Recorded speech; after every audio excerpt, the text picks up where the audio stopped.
Hi, welcome to my channel, Every Question Everything. Today's topic is bits and pieces, and we're going to revisit basically the Nord Stream pipeline sabotage, and the topic is craters were discovered at the Nord Stream blast site.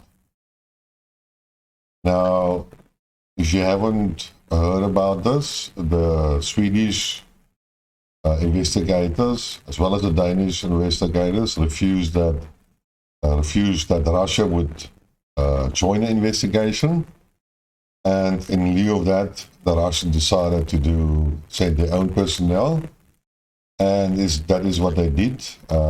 They sent Nord Stream RG, which is based in Switzerland, and was managing the Nord Stream 1 and 2 pipeline, Nord Stream 1 pipeline, to investigate it, and then they contracted a ship, the Nefrit, which is our offshore supply vessel, to do the investigation. And they sent some photos back and so on, which I'm not sure if they're their photos or if these are the photos of the original Swedish investigations. But what they did discover is that there were basically two technogenic craters, which means that they were supposed to be caused by a blast, explosion, and basically that these craters were man-made. And that indicated there were explosive use in destruction of these pipelines. Now, the depth of these craters is between 3 and 5 meters. The information is a little bit confusing because I've sort of read a couple of articles on that, and none of them really describes it in full detail. But in any case, the first investigation that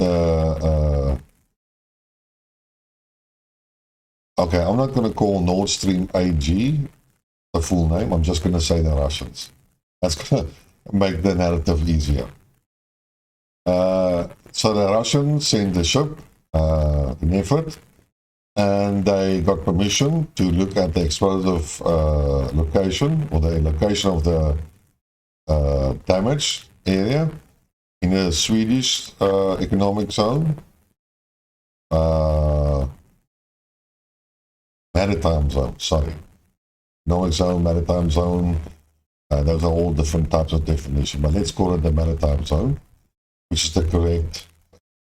And it looks like they sent down a type of UIV or undersea vessel or diving bell or whatever, and then they noticed these craters. But what is funny is that two of these craters on the one pipeline is about 250 meters apart, and which means there were two explosive devices positioned on the pipeline or next to it, and the pipeline, or this piece of pipe between these 2 points, has been totally destroyed, and they are scattered on the ground or on the seabed. And basically, if you can see, it's a pipeline, explosive, goof, goes off, and it destroys the section in between like a concertina and folds it away and distributes it over the whole type of seabed. And then there was another explosion, which is about 6 kilometers further down the line, and which is a little bit funny. So that was also in the Swedish zone. So what you had two explosive devices on one pipe. Then 6 kilometers further, you had another explosive device, maybe a second one, which was removed by the Swedish investigators. I don't know.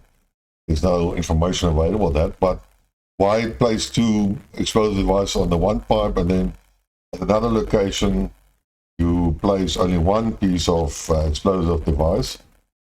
and well, and they go off at the same time, which is quite amazing. So in order to do that, you had to have some type of military or involvement, or some sophisticated explosives, or some sophisticated timers, or, well, it's not a simple operation if you do it like that. Because there is another gas leak on the pipeline, on the Nord Stream pipeline 2, which is in the Danish part of the maritime zone. So what you have is you have 3 explosions, basically in the Swedish part, the maritime zone, and then that destroys pipeline, Nord Stream pipeline 1 and 2, and 2 of these explosions, it's 2 sets, and the set is 6 kilometers apart. And then you have another explosion on the Nord Stream 2 pipeline, which is much further away, and that is in the Danish maritime zone. And then also, which is quite funny, is that the first explosion, or the first attack, if you want to call it, or explosion, was on the Nord Stream 2 pipeline. And then 17 hours later, the explosion on the Nord Stream 1 pipeline occurred. Initially, I thought all explosions were at the same time. It was like one area, only a single area where they sort of went down, distributed the explosives, and then initiated the explosion, and all the pipelines were damaged, and that was it. No. It seems to me there were 3 separate locations. One explosion, which was a pair on Nord Stream 1 pipeline, A. 6 kilometers further on, another explosion on Nord Stream pipeline B, and then much further away, another explosion on Nord Stream pipeline 2A. So as you can see, this is a quite complicated type of operation. And again, what makes me, well, which is interesting, is that the explosives were packed in pairs about 250 meters apart, underwater. That's no small distance. And there were 3 of the explosives were triggered at the same time. And then there was a destruction of a huge section of the pipeline. And if you listen carefully and you think about what I said, this is no Mickey Mouse operation. And I don't even think, you either had maybe 3 different groups involved, like say the British Navy did the one, the Ukrainian Navy did the second one, and the Polish one did the third one, or whatever you want to accuse of. That is basically 3 different operations. So I believe there was some failures because, again, sections, pairs were done on Nord Stream 1A, but on Nord Stream 1B, there was only 1 package found, so why change the modus operandi? So 1 package was probably removed, and Nord Stream 2, the Russians haven't, while they're waiting for basically permission to enter the Danish maritime waters and do the investigation. So at this stage, it's still not known whether they're going to do it or not. But if they go down there, then are they going to find, again, a 250-meter missing piece of pipe, as on Nord Stream 1A? Or are going to have a similar scenario as on Nord Stream 1B? Or I'm going to find out why Nord Stream 2B hasn't been damaged. And, well, unfortunately, I'm going to say that the modus operandi would have been in both, all the cases the same. Some explosives didn't go off, and they were probably removed by the Danish or Swedish investigators, or whoever is involved in that. So my theory at this stage, the Danish people and the Swedish people know what it was. They have been informed about that. And if I have to guess, a wild guess, it maybe Olaf Scholz have also been told. But I will address that in a different type of video. In any case, we are waiting now for more information. It's quite interesting. Never thought it would have been done like that.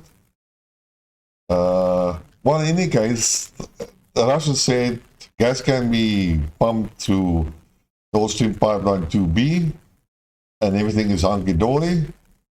But again, it seems to me that the Germans have decided, no. They're not going to pump gas through the pipelines, B, because it's unsafe. They don't believe in the safety of the pipeline. Well, if you pressure up the pipe, or the pressure remains in the pipe, then and there's no pressure drop, that means there's no leaks, and there's no reason why it should actually be dangerous to operate. In any case, what was quite interesting, I did get some more information about the pipeline. The pipeline 1, Nord Stream 1 is a totally different design and so on. So most of the information is on Nord Stream 2. And we know that the outer diameter of the steel pipe is 1,200 millimeters, which is 1.2 meters. But what is quite interesting is that the wall thickness, we all thought is 14 millimeters, as in many articles. No. Certain places it's 27 millimeters, and some places it's 41 millimeters thick. Now, in terms of structural capability, that's quite a significant piece of meat that is different between these. Why they did it, I'm not totally sure. There is a difference in pressure between these sections. So where we have a wall thickness of 27 millimeters, the pressure is only 177 bar. And with 40 millimeters, it's 220 bar is the pressure. Now, what I would assume the only way you can drop the pressure pipe basically is when you have gas flows, and then you have different diameters, and different diameters will have different flow rates because of the velocity of the gas flowing through the smaller diameter pipe. But why would you do it if there's no flow, which happened as it was? Then wall thickness plays a part because they're all subjected to the same pressure. There is no pressure difference between different sections of the pipe. I haven't done the calculations for the stress factors and so on, but just remember that 200 bars is 100 times the pressure you put into your car tires, motor vehicle tires, what is your choice of names. In Africa, we talk about cars. That is the pressure of your tire when you blow it up at the fuel station. And the pressure of this gas is 200 times. And if I remember, I did some scuba diving when I was a student. And I think the pressure of the air, if I remember correctly, in a scuba bottle that's on your back is 200 bar. And that's a significant pressure. Make no mistake about that. Now, just for the sake again, small diameter pipe, 200 bar, stress wall thickness, stresses are low. The bigger the diameter and the same pressure remains, the higher the stressors are in that steel. So these pipes I'm not sure what the safety factor would be, but it's not 10 times. I can guarantee you for that. Maybe if we have a follow-up on the article, I will do the calculation. I will tell you what the safety factor would be and what the limit would be on these pipes. But again, this was a very interesting part of information that became available. And I don't see why there is a difference in wall thickness, because at the end of the day, with both ends closed, the pressures equalized throughout the pipe, and then they should have had all the same. So the only thing I can think of is that it's a diameter reduction. And again, like I said, smaller pipe, less stress. Wall thickness can be thinner for the same pressure. Well, I hope that was quite interesting. Like I said, we still need a lot of information. There's a lot of stuff to be done. And, well, that's it for today. If you like what you heard, please subscribe to the channel. Spread the word. Give the link to your buddies. And until next time, cheers.